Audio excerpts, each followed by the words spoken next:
We've become accustomed to the sons and brothers of Democratic presidents ripping off the public in the name of their fathers or their brother. You all remember Jimmy Carter's brother, Billy, who started a brand of beer, trading off the president's name, and Bill Clinton's brother, Roger, and Hillary's brothers, Hugh and Tony, were legendary in their ability to profit off their relationship with the first family. But Hunter Biden, Joe Biden's son, absolutely takes the cake for dynastic entitlement. In 2011 and 2013, when Biden was serving as vice president, Hunter Biden went to China in 2011 as part of an official delegation that included his father. And it's right before, about a few hours before, his father met with the president of China. Hunter Biden met with the Bank of China, which is a state-owned entity, and got a $1 billion investment in the Rosemont Seneca hedge fund, which Hunter Biden controls. It was $1 billion, and then it was increased subsequently to $1.5 billion. And Hunter Biden used a portion of this money to invest in the automotive section of the Aviation Industry Corporation of China, also a government-owned entity. And then, coupled with this aviation industry corporation, Biden purchased Henniges, Hennigs, a defense contractor in the United States that specializes in precision parts for the American military. And the Chinese bought 51% of Henniges, and Joe Biden bought 49%. That deal had to be approved, and Hunter Biden bought 49%. That deal had to be approved by the Foreign Investment Corporation, a board of the United States government that Hillary Clinton sat on, and of course it sailed through.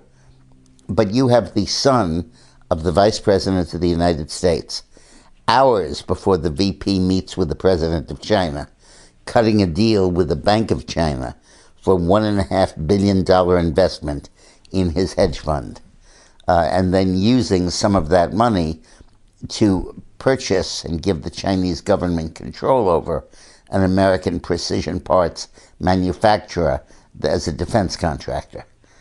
This is just outrageous. It was exposed by Peter Schweitzer, the same guy that wrote Clinton Cash, that exposed all of Bill Clinton's and Hillary's dealings around the world in the pay-for-play operation run out of the State Department.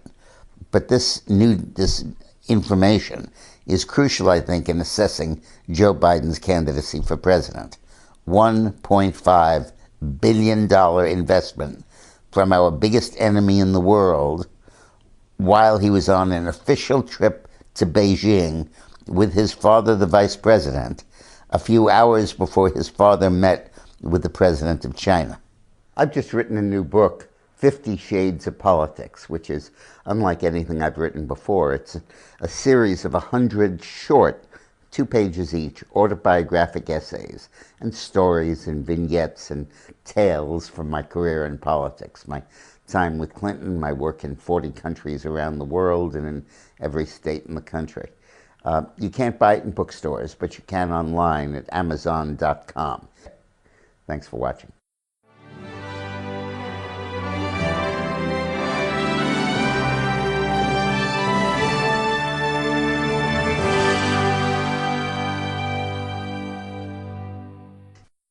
The rich get richer and the poor get poorer. The rich getting richer and the poor getting poorer. The poor get poorer?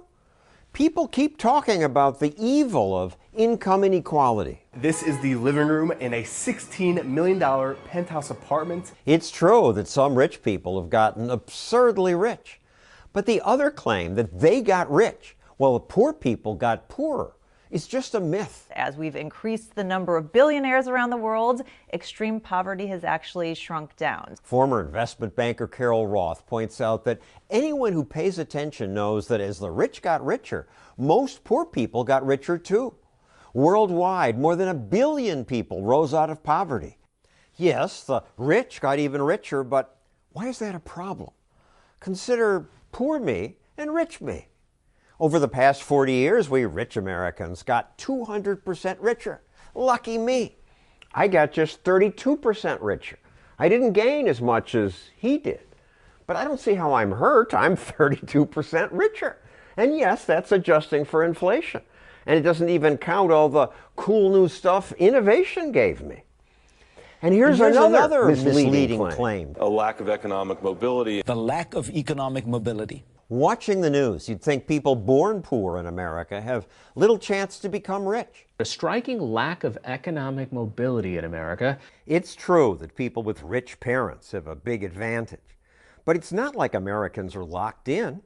Economists at Harvard and Berkeley crunched the numbers and found most people born to the richest fifth of Americans fell out of that bracket within 20 years. Likewise, most born to the poorest fifth climbed to a higher quintile. Some make it all the way to the top.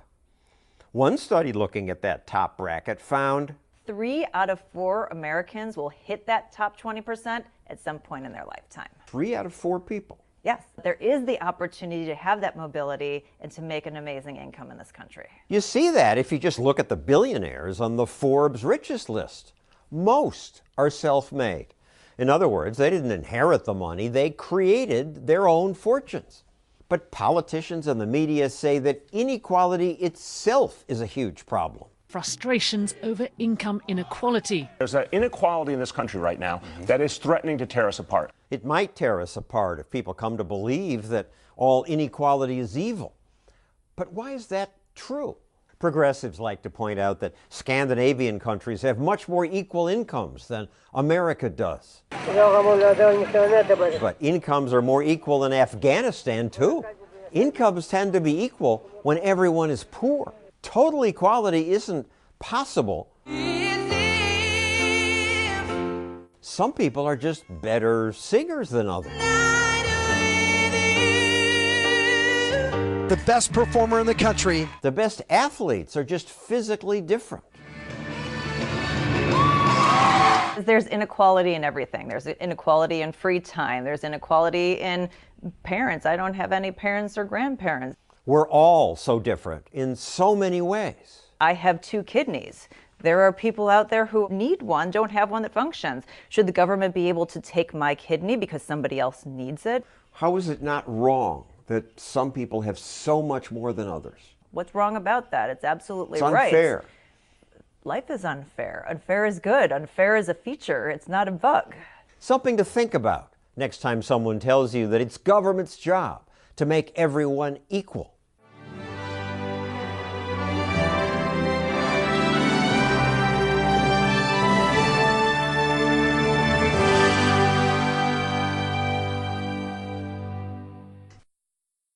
This, to me, is an existential crisis. The green generation has risen up. You're talking about zero carbon emissions, no use of fossil fuels. That is the goal. That's a goal you could only imagine possible if you have no idea how the energy economy works or how energy is produced in this country.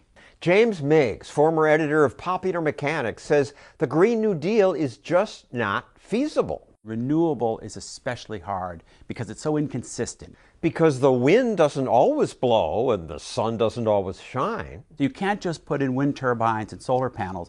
You also have to build all this infrastructure to connect them with energy consumers, possibly very far away, and you always need some kind of backup power. That means many more transmission lines and bigger batteries to store more energy. You have to mine all these materials for the batteries, and those mines are environmentally hazardous. Disposing of batteries is hazardous. Batteries are a lousy way to store energy. Physicist Mark Mills says the ingredients to green energy, like battery packs, are anything but green. You have to consume 100 barrels of oil's worth of energy in China to make that battery pack. But I have to dig up 1,000 pounds of stuff and process it. Digging up is done with oil, by the way, big machines. So we're consuming energy to, quote, save energy. It's not a good path to go. He calls the so-called new energy economy magical thinking. Wind and solar and batteries now are 10 times better than they were. And then they stopped getting better because they hit physics limits. You have to believe in kind of magical materials to get 10 times better again. In comic books, we have that. I can fly. Tony Stark has that magic power source, can do things that are unimaginable today, but we know that the physics make it impossible to make solar 10 times better again. We should also make sure we're spending money on stuff that really works. And right now, we're doubling down on technologies like wind and solar that have their place, but they're not going to get the job done by themselves. But that's where all the money's going. Solyndra was granted a $34.5 million subsidy.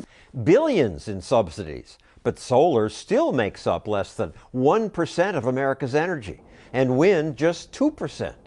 And none of that energy is really clean. We use billions of tons of hydrocarbons to make the number of windmills that are already in the world, and we've only just begun to make them at the level people claim they would like to have them built. If you pursue a path of wind, solar, and batteries, we increase how much we dig up and move by 100 to 1,000-fold. There's a magical thinking that there's somehow free lunch. If I pick this energy source, it doesn't do anything. It doesn't emit anything. It doesn't consume anything. This is in comic book land. Every energy source of energy, every kind, uses land and uses materials to make the technology and always uses hydrocarbon along the way. Of course, we don't see that when we look at, say, wind turbines. They're beautiful, the gleaming blades. They take enormous amounts of land.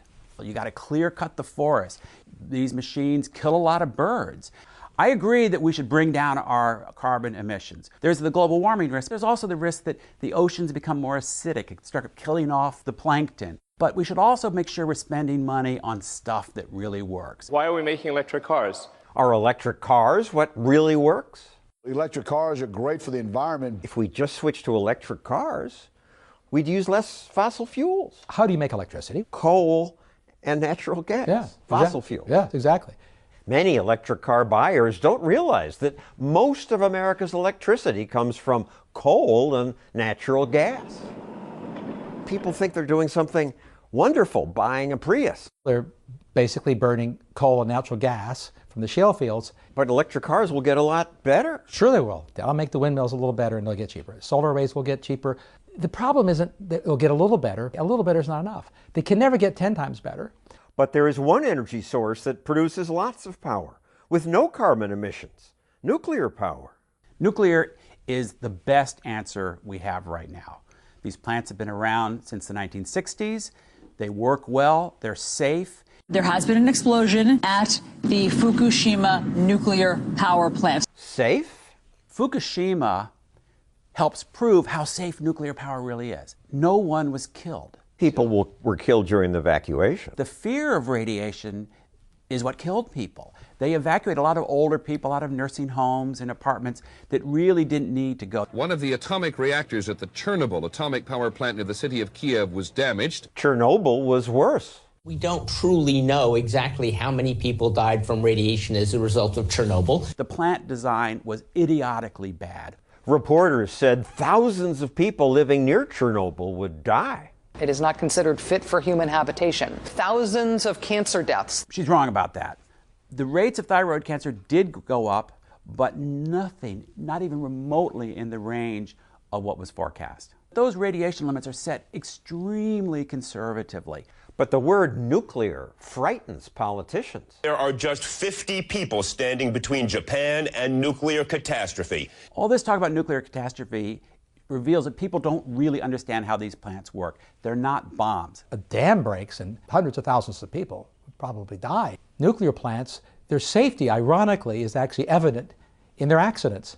More people have died falling off roofs installing solar panels than in the entire history of nuclear power in the U.S. And yet from these accidents, countries all over the world are shutting down nuclear plants. People aren't stupid, but they are vulnerable to fear. Germany says it will give up nuclear energy within a decade. Germany foolishly shut down a lot of their nuclear plants. So what did they wind up doing instead? They wound up burning more coal. France, on the other hand, gets more than 70% of its power from nuclear energy. They pay some of the lowest electricity rates in Europe, and their emissions are excellent. But now in America, many people demand that nuclear plants be shut down. In Bernie Sanders' home state of Vermont, they shut down their one nuclear plant. Guess what happened? their carbon emissions went up. So this supposedly green state, ultra-liberal Vermont actually went backwards. These efforts at great expense by literally nothing. We have to get to 100% renewable energy in 10 years. They want to impoverish all of humanity today to solve a putative problem in the future. I think that's immoral. If the Green New Dealers win, who's hurt the most? Poor people. Having energy and food cost more means it's a higher percentage of the household budget. That's who we hurt. We're charging more for people who can't afford it, and we give money to wealthy people in the form of subsidies to buy $100,000 cars and put expensive solar arrays on their roof, or to be investors in wind farms. So we have upside-down Robin Hood going on in our country to the tunes of tens and hundreds of billions of dollars. That's a bad deal. So the Green New Deal, even if it were scientifically possible, would hurt the poor, cost everyone more, and make energy less reliable. Yet it's popular. A majority of Americans support the idea. That includes 64% of Republicans and 92% of Democrats. Polls show majority of Americans support the idea. People support all kinds of things that sound good. I mean, I would support free apple pie for everyone. But whatever policies we put in place to protect the planet, your first responsibility is to make sure they work.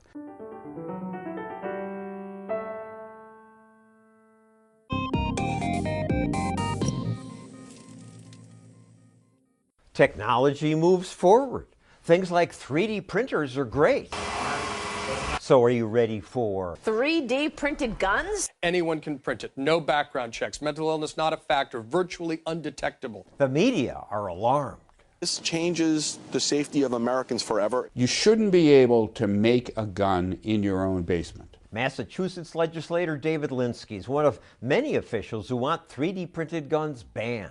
No one should be allowed to make these guns ever on their own. That is absolutely correct. Look, we have enough guns in this country already. But there's a bigger issue at stake, says Defense Distributed, the company that owns the blueprints for 3D printed guns. I think it's incredibly important for companies like ours to stand up for rights that are being obviously infringed upon. Not just gun rights, they say, but free speech. The law can treat firearms like firearms. They can't treat the speech used to make them like firearms. We're fighting for the constitutional rights to share these files with the world. Why do you want to? There's enough weapons out there. We believe in free speech. You can't ban lawful U.S. citizens from sharing information with other lawful U.S. citizens, right? You can't ban the sharing the information. This isn't about guns. This is about free speech on the internet. The federal government has a responsibility to keep people from spreading this around the country. Keep people from spreading sounds like censorship. It's not censorship when the national security and public safety are at stake. You can argue it's justified, but it's censorship. The side of the federal building has been blown off. Holy cow. After the Oklahoma City bombing, the U.S. Congress asked the Department of Justice, can we make a law that bans putting bomb-making instructions on the internet? And DOJ said, no, you can't do that. You can't ban putting files on the internet. Nuclear bombs are a little bit different because it's classified information. What's not classified is all over the web. Plenty of websites and books teach people how to make deadly things. Should the anarchist's cookbook be banned? No. There's no reason to ban books. There's some deadly recipes in there. The genie is out of the bottle a long, long time ago on the anarchist cookbook. But this is a very different thing, whereby all you have to do is download a file, press a button, and a printer gives you a gun. I don't think that's an accurate description of the technology. There's not just point, click, shoot. Bad people can go to Instagram and get an Insta gun. People think that with a 3D printed gun, you press one button, click, and a gun pops out. It's actually a very complicated process.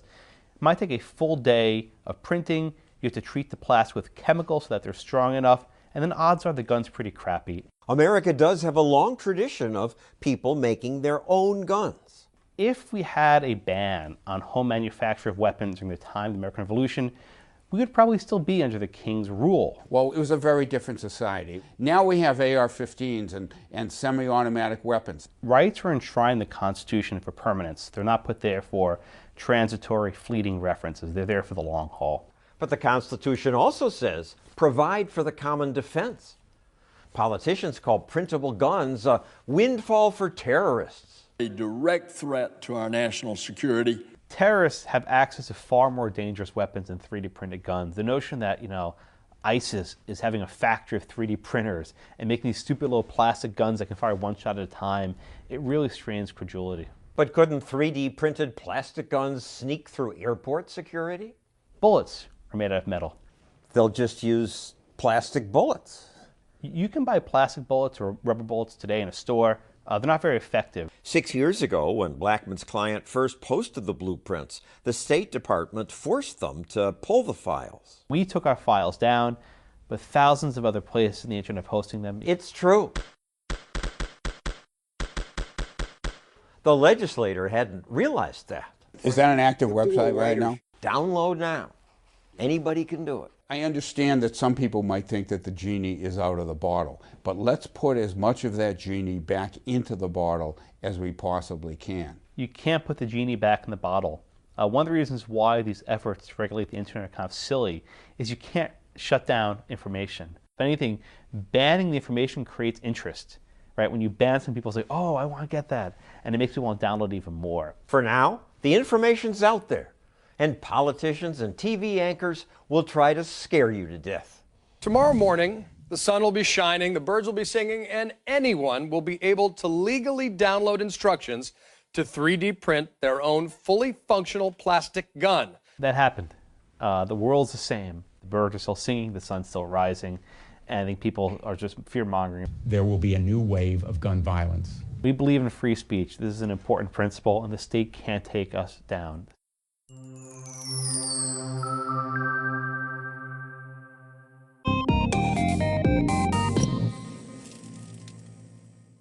$1,400 a day. No, that's not the number of times AOC shoves her own foot into her mouth, though it's probably close. It's how many illegal aliens Border Patrol is releasing into the United States every single day. 1,400.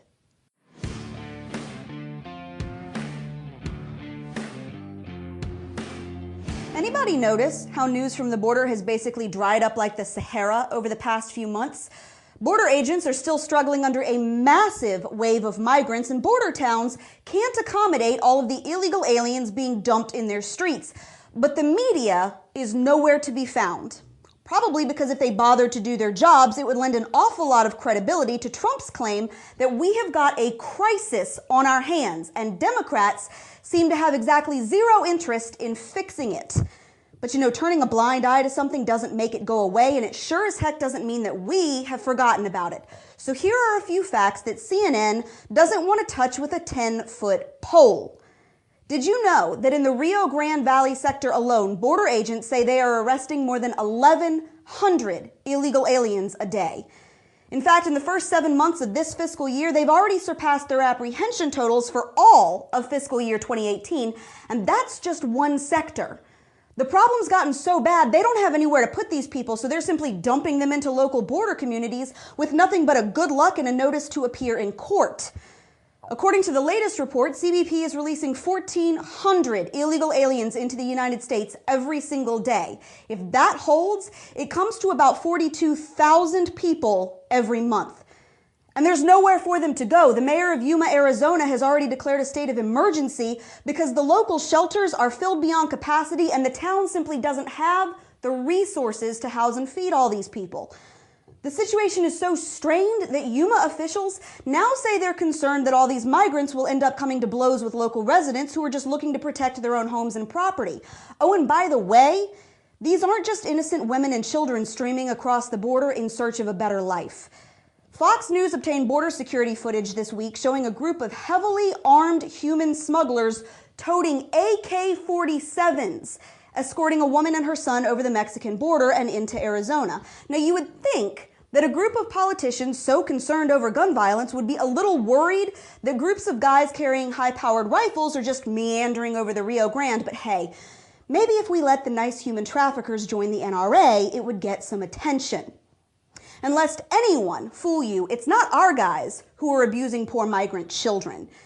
In the middle of the night on Tuesday, border agents found a 3-year-old migrant boy crying alone in a Texas cornfield after being abandoned by his smugglers. He had nothing with him but the clothes on his back and his name and some phone numbers written on his shoes.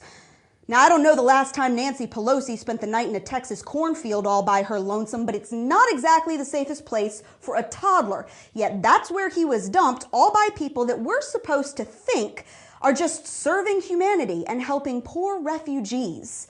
Right. This is the situation at the border. This is what the media refuses to show you. It is a crisis. Our border towns are overwhelmed, our facilities are busting at the seams, our immigration system is in a free fall, and more people who are not as lucky as that little boy will quite literally die if we don't get it under control. And that's your Reality Check, America. Make sure you subscribe to our YouTube page, like us on Facebook and Twitter. Stay sane out there. Liberals are now accusing the right of inciting violence against Ilhan Omar for daring to criticize her for downplaying 9/11. No, we aren't, of course, but even still, it's weird that liberals would have a problem with calls for violence. After all, they do that all the time.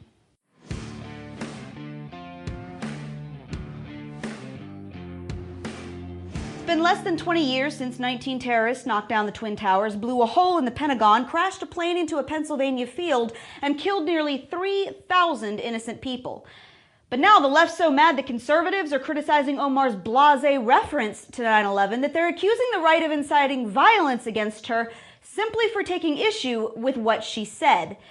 In fact, many leftist politicians and media pundits are now accusing Donald Trump of stirring up violence simply because he tweeted out this video. CARE was founded after 9/11 because they recognized that some people did something. So you have no idea right now? Oh, there's another one. Another plane just hit. Some people did something. Oh my goodness, there is smoke pouring out of the Pentagon. Some people did something. It just flew straight into it.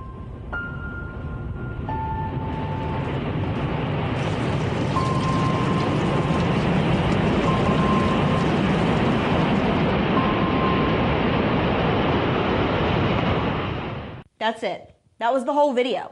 But now Nancy Pelosi is demanding Trump take down this hateful and inflammatory rhetoric, calling it, quote, dangerous. Now here's a reasonable question. Where the heck does the left get off accusing anyone of inciting violence? You guys have spent the better part of 3 years calling millions of people racist Nazis simply because they didn't vote for the person you like.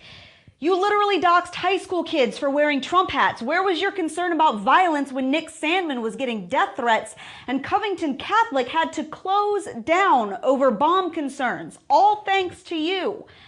Anybody remember when Chris Cuomo openly defended Antifa for physically assaulting Trump supporters? But when someone comes to call out bigots and it gets hot, even physical, are they equally wrong as the bigot they are fighting? I argue no.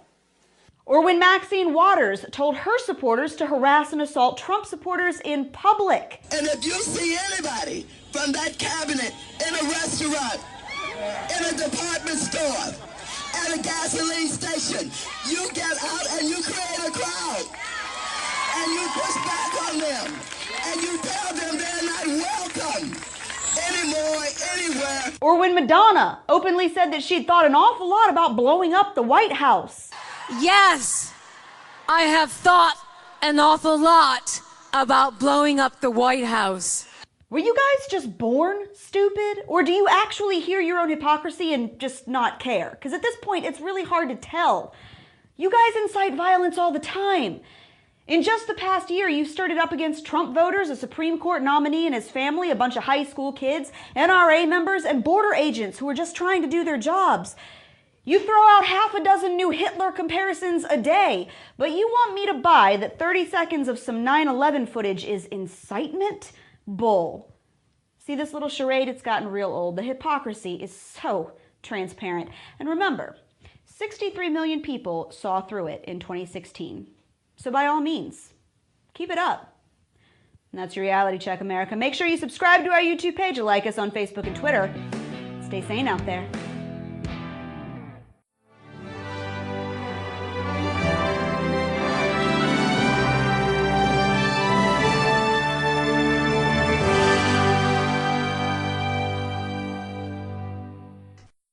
I'm going to be a little unconventional. I'm going to do a little something that's not real commercial or even really liked. But, you know, that's kind of my thing. I want to speak to you sincerely, and I ask that you just listen to me before you roll your eyes or reject or anything. I just need you to listen to me for a second. Our children are killing themselves. Suicide rates for kids going through the roof. Some of the best, most valiant kids I've ever met are having suicidal thoughts. People that you were like, what? How is that even possible? I've had 2 suicides in my family. I have contemplated suicide myself when I was younger. So I understand it, and I understand how unreasonable it is, and I understand the difference between regular depression and clinical depression. I know what the mind can do, but there is something happening. Now, I'm going to frame this in a story. I'm going to frame this in a story that we've all heard if we grew up in a religious family at all. That there was a great war in heaven. And 1/3 of the angels were lost. And the reason why 1/3 of the angels lost is because this great war was about freedom of choice, free will. And Satan, who was an angel up with God, said, I can fix this. I can fix this. All the bodies that you send down, all the souls that you send down, they're not going to be able to have any kind of redemption because they're going to be so dirty. They're going to fail. There's going to be so much suffering. And they're going to fail, and they won't be able to come back to heaven. And so, God, just give me all the credit. I'll bring every single one of them back. They're going to have to do exactly what I say. And they won't have free will, but I'll bring them all back. And that's when Jesus comes in and says, no, they have to have free will. They have to make their own decisions. They have to chart their own course.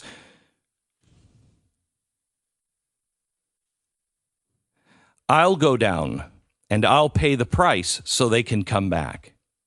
And this great war in heaven happens. And I've always been puzzled. 1/3 of the angels, you're standing there singing praises, and somehow or another, this one guy convinces you that the guy you've been in the heavenly host singing praises for, you turn on? How is that possible? There's only one way it's possible. For someone to stand up and say, this God that you worship has no compassion. Has he no empathy? Is this just a game to him? He's going to send people into a war, and they're going to be battered and bruised, and some of them will lose. They're going to have massive pain and suffering, and all he has to do is take away their free will, and he won't do it. What kind of God are we worshiping? That argument is being had again, and it's happening here, right now. And it's being wrapped in the same lie: compassion, love, empathy, ending suffering. All you have to do is do what the leader tells you to do. And he'll make sure everyone comes home. Now, know that you're not going to have the bright days and the the wild swings up, but you're also not going to have the wild swings down as a collective. How can you possibly, if you are a thinking, feeling human being, not see that? Because I am a thinking, feeling, individual human being. God created all men with certain inalienable rights, among them life, liberty, and the pursuit of happiness. And the pursuit of happiness means that we have a right to fail. Nothing in my life has ever come good, really worthy, without a struggle. My marriage, my children. Do I pray, God, please just make those teenagers shut up for half a second? Yes, I do.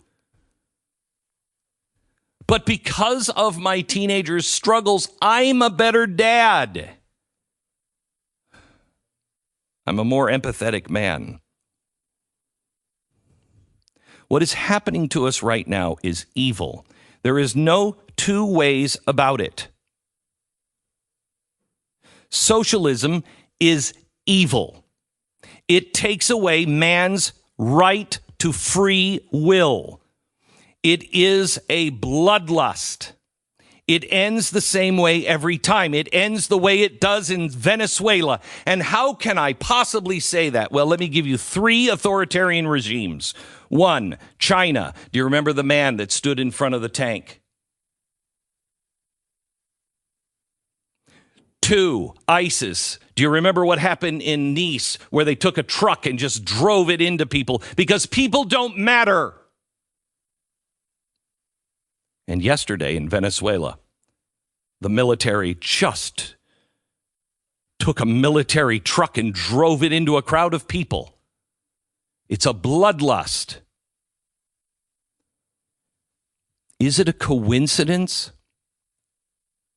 that an ancient evil that is against your free will, that all of our legends and stories, all of our religions revolve around this one story of freedom of choice?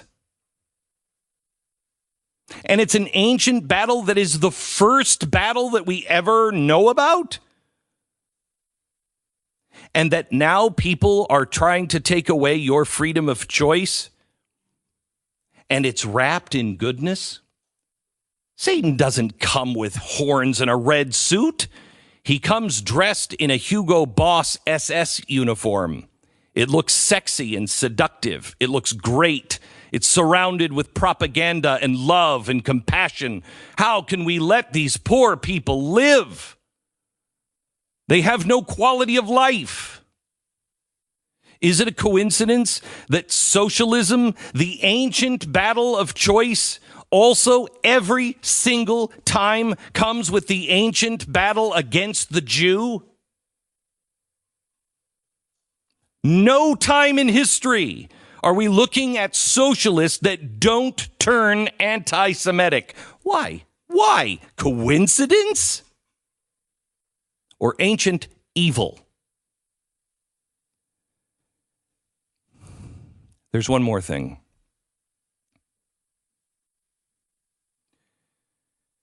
In my faith, and I want you to hear this clearly, I belong to the Church of Jesus Christ of Latter-day Saints, meaning what I believe is that we are living in the latter days. We're living in the last dispensation before the great change of love and Christ comes to earth.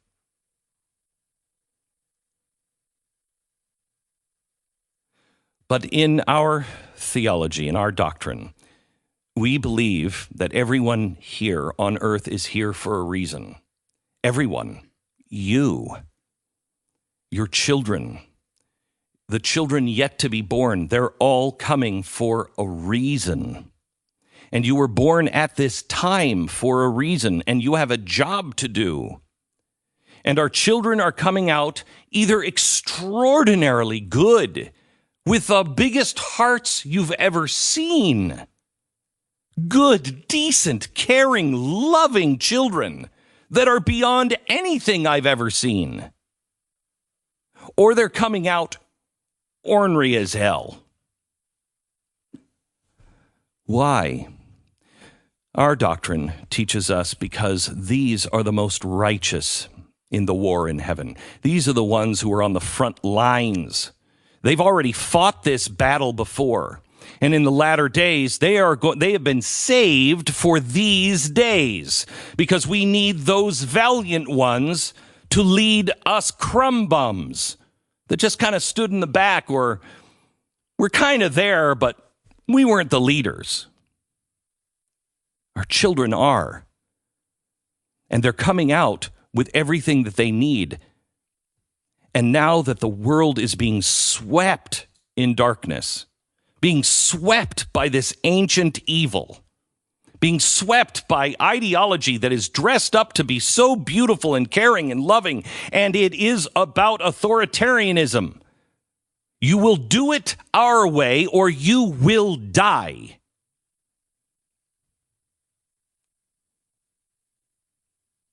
And it's telling our children now. And it's using every tool that is meant for good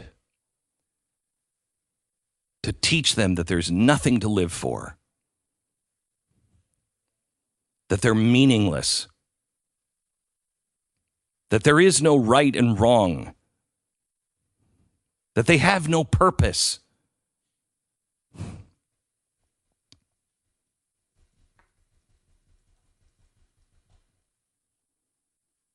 They do. They do. There is no ballot measure that is going to change this. There is no party, no candidate that will change this until we recognize what we're dealing with and we call it out by name.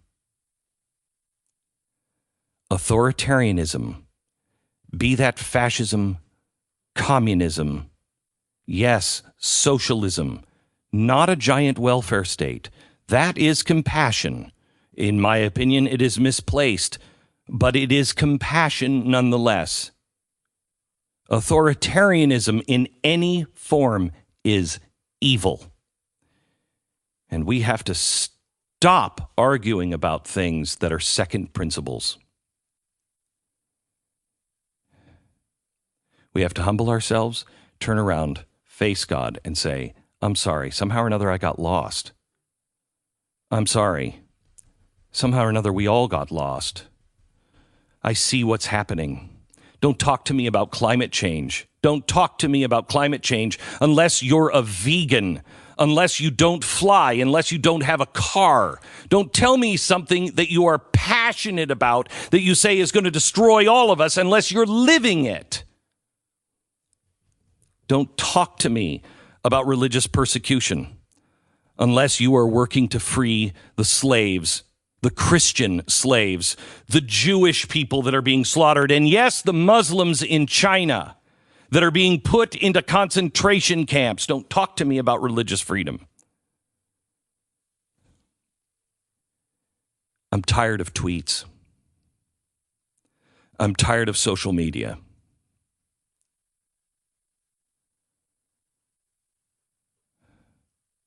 I want to be surrounded by people who will put their faith in God, who will put their faith into practice,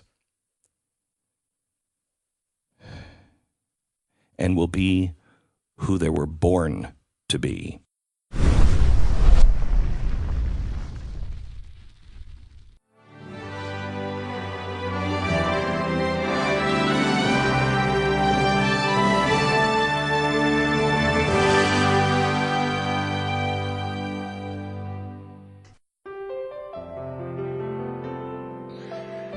You have come into the world at a most significant time. We are entering the final stages of a great war.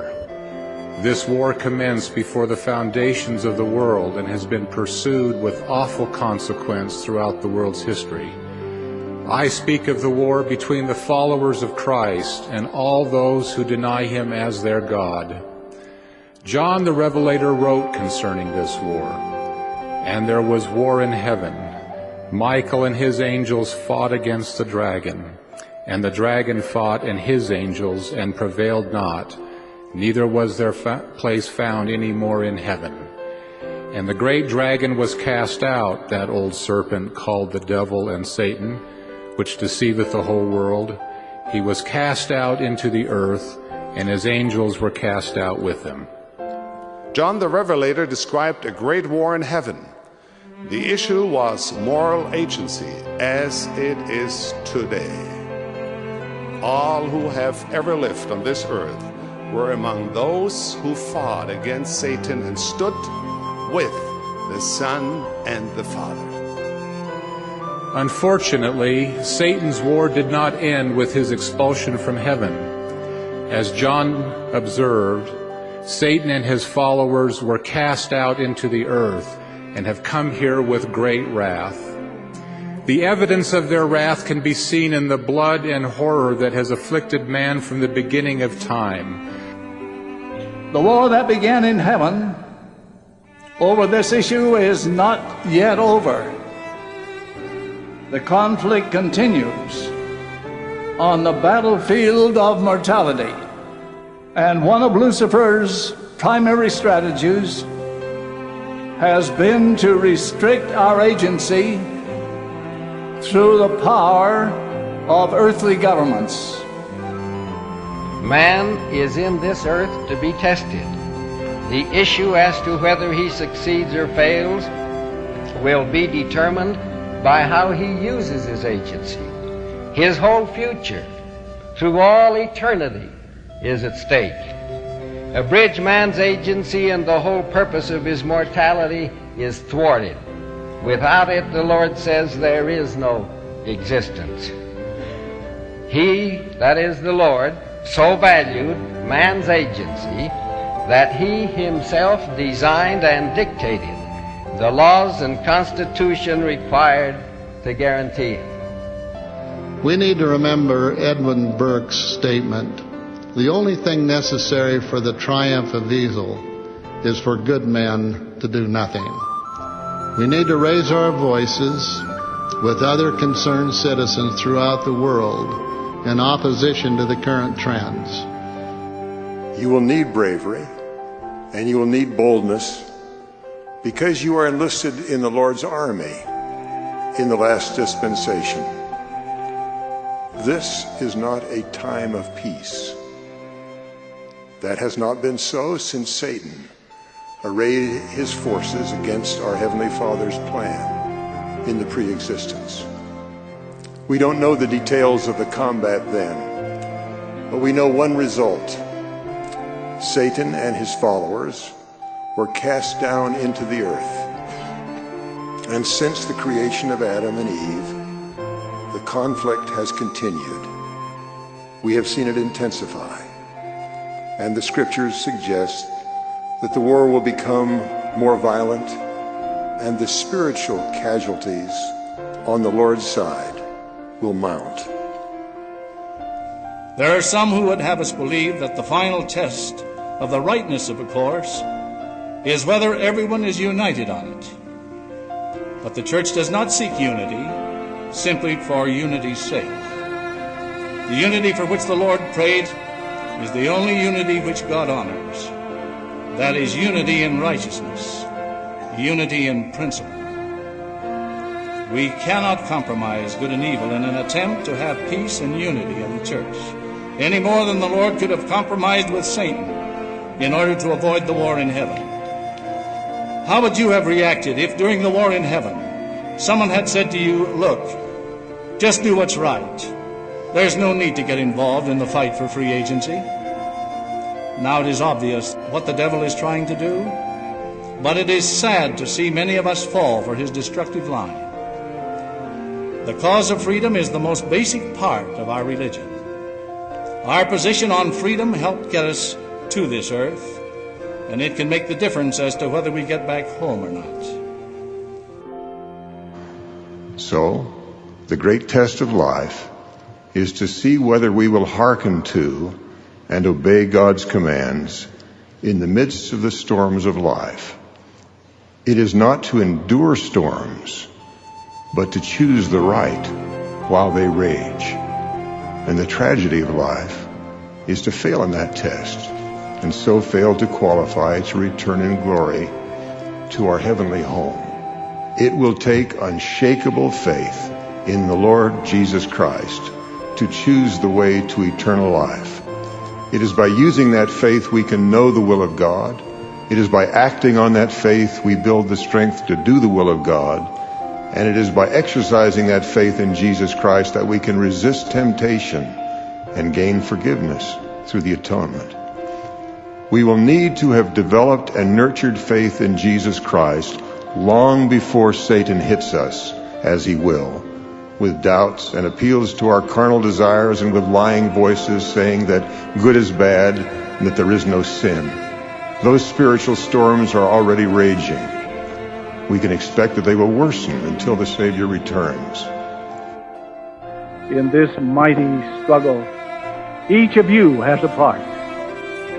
Every person on the earth today chose the right side during the war in heaven. Be on the right side now. Stand up and be counted. If you get discouraged, remember the words of Edward Everett Hale when he said, "I am only one, but I am one. I can't do everything, but I can do something. What I can do, that I ought to do. And what I ought to do, by the grace of God, I shall do." And this is my prayer for you this day. May God bless all of you, each and every one.